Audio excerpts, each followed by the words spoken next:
Welcome back to From the Pages of Wrestling Scene, the June 1989 issue. And this one drops you right into that sweet spot where wrestling magazines felt like the center of the universe, where every rumor mattered, every ranking meant something, and every story blurred that line between what was real and what you wanted to believe was real. Before we go any further, hit that like button, subscribe if you haven't already, and save this one because this is a full ride through a stacked issue that absolutely holds up. And this issue matters because it captures the business at a moment where personalities were everything, storylines were treated like real life, and magazines like this were how fans stayed connected beyond television. You open it up, and right away you're grounded in the structure of the magazine itself. Norman Jacobs listed as publisher, George Napolitano steering things editorially, and a full production crew behind them, all operating out of New York City. And it feels official, it feels established, like you're holding something that's part of a much bigger machine. This wasn't just something thrown together, this was part of the wrestling media pipeline, and fans trusted it.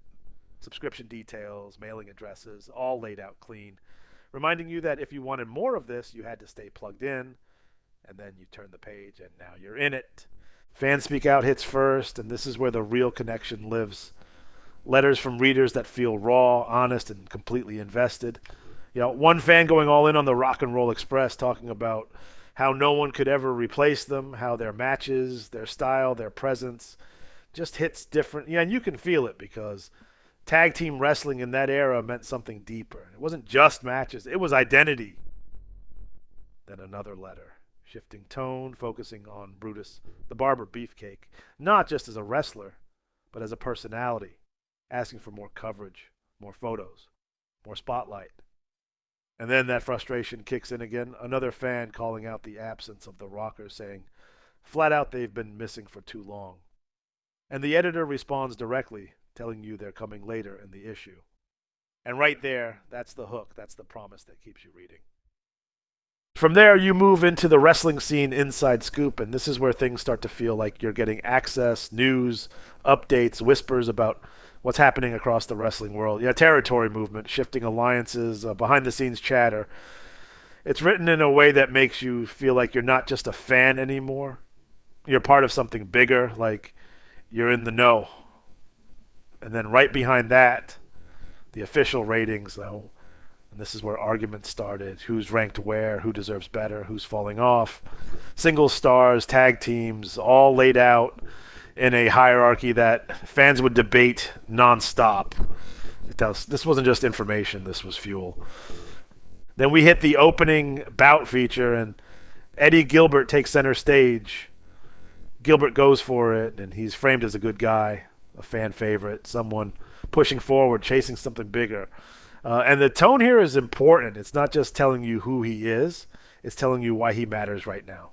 Personality, momentum, positioning. It's the kind of piece that it makes you pay attention, like you're being told this is someone on the rise, but then the issue shifts into something heavier. Is Elizabeth calling it quits? And now you're deep into WWF storytelling presented like real life drama.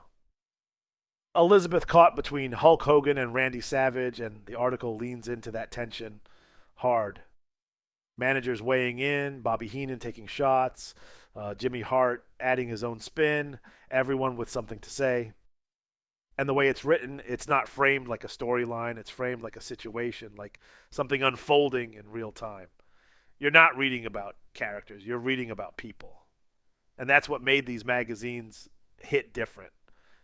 From there, we move into Poffo Pours It On, and now it's Lanny Poffo trying to establish himself while living under the shadow of Randy Savage, and that dynamic runs through the entire piece: talent, identity, expectation, what it means to be connected to greatness but still needing to prove yourself.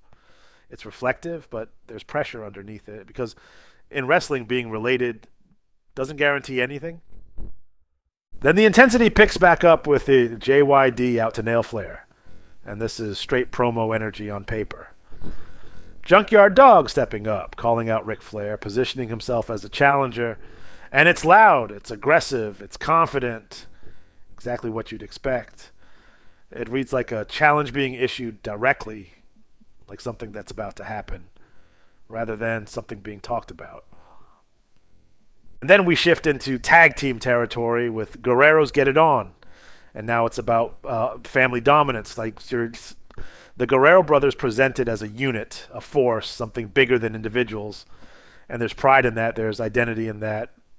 The kind of story that makes you look at tag wrestling not just as a division, but as a statement. Then comes the main event feature, Jim Cornette. Cornette wins big bucks. And this one leans into personality and business at the same time. Cornette framed as someone who understands the game on a different level, like not just managing but winning, like not just part of the show, but controlling pieces of it, talking success, talking money, talking about proving himself. And it's that blend of character and reality that makes it stand out. And then we get to the payoff, the thing the magazine teased earlier, page 64. Who will be next WWF Tag Champs? And now the Rockers are back in focus, just like the fans demanded, matched up against the Brainbusters, framed as a turning point for the division. And this isn't just a preview, it's positioning. It's telling you this is where things are headed, and it delivers on that earlier promise, closing that loop in a way that keeps the reader satisfied. And all throughout the issue, the ads are right there with it. Not separate, not background noise, but part of the experience. Subscription ads asking how much wrestling action you can handle. Promoting multiple magazines, promising color photos, exclusive features, posters. It's a reminder that this wasn't just something you read once and moved on from.